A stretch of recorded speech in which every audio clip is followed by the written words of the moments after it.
As the Russo-Ukrainian war approaches its third anniversary, geopolitical dynamics are shifting, raising critical questions about the future of Ukraine's security and its relationship with NATO.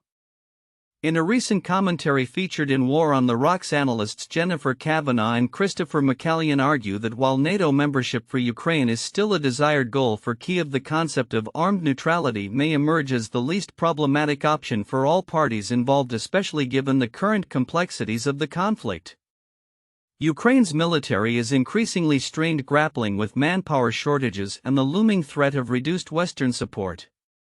Despite Russia's territorial gains, its forces have yet to achieve a decisive breakthrough, facing their own economic and logistical challenges. The situation is further complicated by former President Donald Trump's recent promise to seek an end to the war, having already initiated discussions with Russian President Vladimir Putin. These developments suggest that peace talks may soon be on the table, albeit laden with difficulties. A focal point of these discussions will be Ukraine's long-term security arrangements. As Kavanagh and McCallion illustrate, several options are on the table: full NATO membership with Article 5 guarantees, bilateral or multilateral security assurances, or the contentious concept of armed neutrality, which would provide Ukraine with substantial military assistance while foregoing formal alliances. Ukrainian President Volodymyr Zelensky has strongly advocated for NATO membership as the only viable path to sustainable peace. However, many NATO members, including the US, express hesitation, unwilling to shoulder additional security burdens amid existing commitments. Critics of NATO membership contend that the alliance's Article 5, which obligates collective defense, is not as ironclad as it appears. The vagueness of its language allows member states discretion in responding to aggression, a fact underscored by NATO's previous reluctance to intervene in Ukraine's conflicts in 2014 and 2022. Such hesitance has weakened the credibility of NATO's security guarantees, leading to concerns that extending these assurances to Ukraine could undermine the alliance's commitments to existing members. The notion of armed neutrality offers a potential path forward, allowing Ukraine to bolster its defenses without the complications that come with NATO membership or US guarantees. This strategy would require NATO members to assist Ukraine in developing a robust military capability, effectively transforming it into a formidable deterrent against further Russian aggression. The authors argue that this approach, while not without its challenges, could provide a more reliable security framework for Ukraine than the fragile promises of NATO membership. The evolving political landscape complicates these considerations. Since Trump's election victory in November 2024, fears have arisen in Ukraine regarding the potential cessation of US military aid and the imposition of unfavorable peace terms. However, historical evidence suggests that forced agreements tend to falter as both sides grapple with deep-seated distrust and the potential for renewed conflict. Such a scenario could lead to a detrimental cycle of instability in Eastern Europe. While the Biden administration's commitment to Ukraine remains resolute, the historical context reveals a broader reluctance among US leaders to engage militarily in Ukraine. As noted by former President Barack Obama, American interests in Ukraine must dictate commitments, a sentiment echoed by both Trump and Biden. Thus, any future guarantees from the US would likely be viewed with skepticism, particularly in light of prior inaction. European nations, meanwhile, have a vested interest in Ukraine's independence as a buffer against Russian expansion. However, any security commitments made by European states would need to be carefully delineated from NATO's mutual defense obligations to avoid undermining the alliance's integrity. Such arrangements could lead to a significant rift within NATO, particularly if only some members come to Ukraine's defense in the event of renewed hostilities. In this context, armed neutrality emerges as a pragmatic solution. Should Ukraine formally renounce NATO and EU membership, it could focus on building its military capabilities with assistance from the US and Europe. This would enable Ukraine to maintain a credible deterrent against Russia while avoiding the pitfalls of an unreliable alliance system. The authors draw parallels to Finland's post-World War II strategy, highlighting how armed neutrality can preserve a nation's autonomy while ensuring its security. Despite the skepticism surrounding armed neutrality, Kavanagh and McCallion argue that it represents Ukraine's best option moving forward. By taking responsibility for its own defense, Ukraine can invest in its military infrastructure and develop a self-sufficient defense strategy that balances deterrence with diplomatic engagement. As the war continues to shape regional dynamics, the future of Ukraine's security will depend on the ability of NATO and its members to navigate these complex challenges thoughtfully. As discussions unfold and potential negotiations loom on the horizon, the international community watches closely, aware that the stakes extend far beyond Ukraine's borders. The decisions made in the coming months may very well redefine the balance of power in Eastern Europe and the future of NATO itself. As international tensions continue to escalate in Eastern Europe, the latest assessment from the Institute for the Study of War (ISW) reveals a renewed commitment from the Kremlin to its territorial ambitions in Ukraine. Released on February 17, 2025, the report outlines Russia's unyielding demands for Ukraine to cede significant portions of territory in the eastern and southern regions, alongside a call for the disbandment of the Ukrainian military. This pronouncement comes as key players in the conflict prepare for bilateral negotiations, including talks between Russian and U.S. officials set to take place in Saudi Arabia.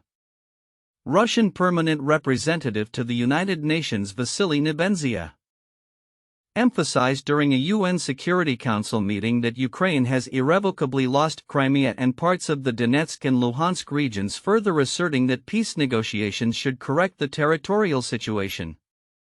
Nebenzia's remarks echo President Vladimir Putin's previous assertions that Ukraine must withdraw its forces from these regions and cede any unoccupied areas to Russia.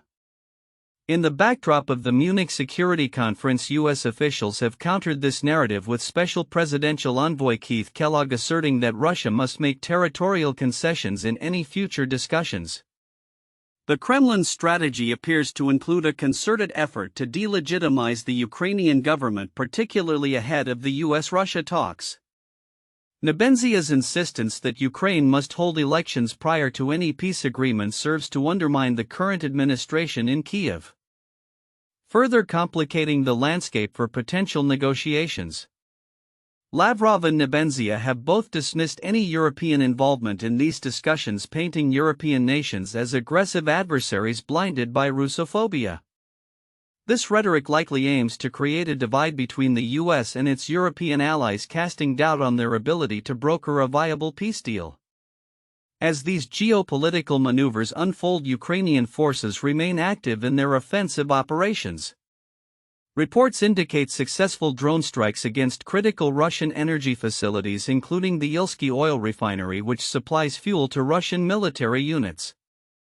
Ukrainian officials claim that these strikes are pivotal in weakening Russia's logistical capabilities, highlighting the ongoing nature of the conflict. The humanitarian implications of the war remain dire, with alarming reports of Russian forces executing Ukrainian prisoners of war. Ukrainian Ombudsman Dmytro Lubinets has decried these actions, drawing attention to the accountability issues surrounding the Russian military's conduct on the battlefield. Further complicating the situation, Russia appears to be solidifying its military presence in Syria, nearing an agreement with the interim Syrian government to maintain a reduced military footprint. This development suggests an ongoing strategic relationship, with Russia potentially offering assistance in counter-ISIS operations despite its historical ineffectiveness in that regard. As the situation continues to evolve, the upcoming talks in Riyadh on February 18 will be critical in determining the trajectory of U.S.-Russia relations and the broader conflict in Ukraine. While the Kremlin's hardline stance hints at a reluctance to engage in meaningful negotiations, the international community remains hopeful that diplomatic channels can be opened to foster a resolution to the ongoing crisis. The unfolding events underscore the complex interplay of military action and diplomacy in a region where the stakes are increasingly high. In a significant diplomatic maneuver, high-level delegations from the United States and Russia convened in Riyadh, Saudi Arabia, to discuss a potential resolution to the ongoing conflict in Ukraine. This gathering marks a pivotal moment not only for the involved parties but also for the broader geopolitical landscape as it unfolds without the presence of Ukrainian officials. The talks began following a recent phone call between President Donald Trump and Russian President Vladimir Putin, during which both leaders expressed a commitment to negotiate an end to the war that has ravaged Ukraine for nearly 3 years. Leading the U.S. delegation was Secretary of State Marco Rubio, accompanied by National Security Advisor Mike Waltz and White House Special Envoy Steve Witkoff, who has been involved in negotiations concerning American prisoners in Russia.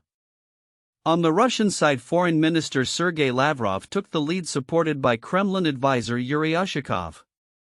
The discussions lasted about 5 hours, signaling a serious effort to address the conflict's complexities. Kremlin spokesperson Dmitry Peskov described the talks as a serious discussion that focused on restoring the breadth of U.S.-Russian relations, a sentiment echoed by Ushakov, who remarked on the necessity of improving ties for mutual benefit. However, the absence of Ukrainian representation has sparked concerns among U.S. allies and Ukrainian officials alike. Ukrainian President Volodymyr Zelensky firmly stated that Kyiv would not recognize any agreements made without its involvement, underscoring the precarious nature of these negotiations. The backdrop to these talks is a rapidly changing geopolitical environment. The Kremlin has embraced the current diplomatic opening, with Peskov announcing a shift from discussions of war to those of peace.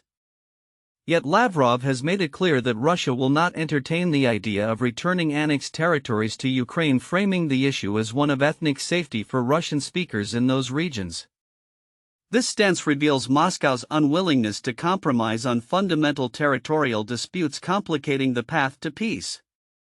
Analysts note that these negotiations could significantly alter the balance of power in Europe. Trump's administration appears to be veering away from the previous U.S. stance that emphasized Ukraine's sovereignty and territorial integrity, suggesting that NATO membership for Ukraine might no longer be a priority. This shift has led some to speculate that Putin is subtly regaining a status of respect and influence that he has sought since the dissolution of the Soviet Union. Indeed, the discussions in Riyadh might represent a strategic victory for the Russian leader, who is now positioned at the negotiating table alongside U.S. leadership. While the U.S. delegation aims to gauge Russia's seriousness about a negotiated settlement, the implications for Ukraine and its allies are stark. European leaders, including French President Emmanuel Macron, have expressed concern that excluding Ukraine from these discussions could lead to unfavorable outcomes. In response, Macron convened a meeting of European leaders to ensure that Ukraine's voice remains central in any peace process. As the negotiations unfold, the potential for a new diplomatic framework will depend heavily on the willingness of both sides to make concessions. The atmosphere remains fraught with uncertainty as the specter of past agreements and the reality of ongoing military actions cast long shadows over the talks. Analysts caution that any agreements reached without Ukrainian input could lead to a fragile and temporary peace rather than a lasting resolution to the conflict.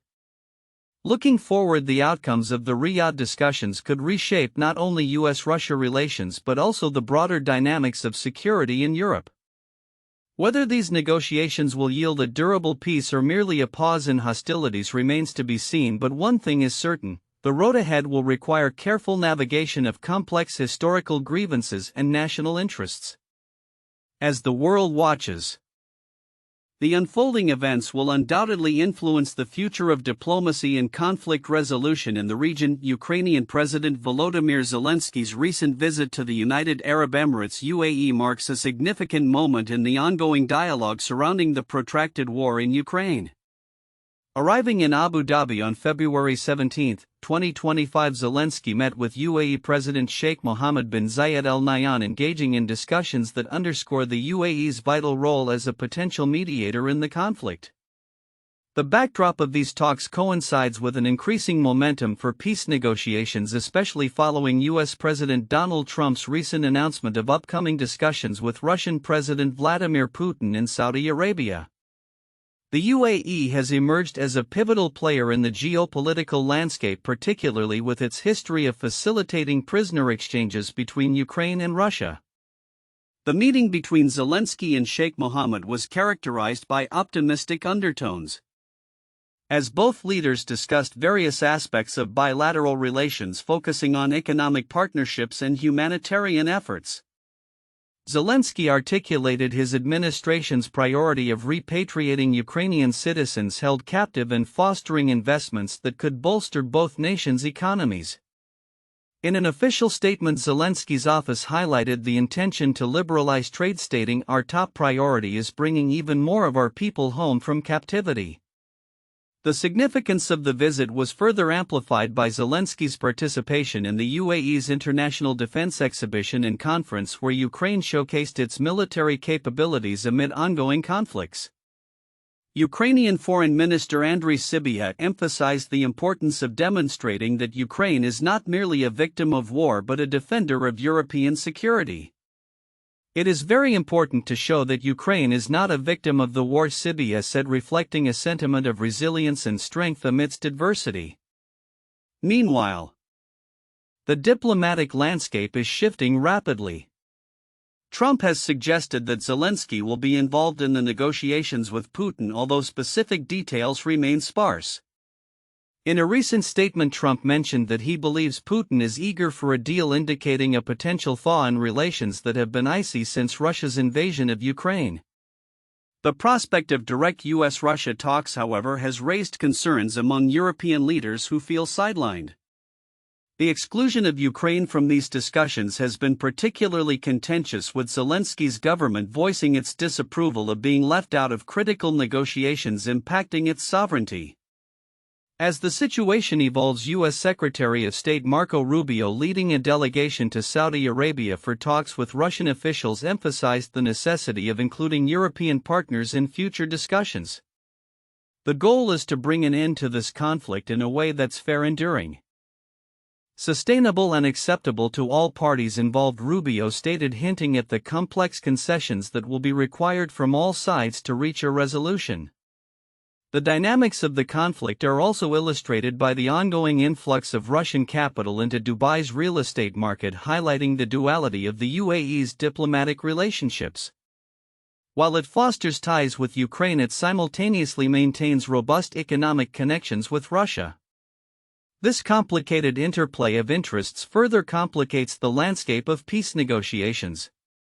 As Zelensky's visit underscores the urgency of diplomatic engagement, the international community watches closely for the outcomes of the upcoming U.S.-Russia talks. The momentum for dialogue offers a glimmer of hope for a resolution to a conflict that has caused immense suffering and instability in the region. Future developments will undoubtedly hinge on the intricate balancing act of international diplomacy, economic interests, and the unwavering resolve of the Ukrainian people.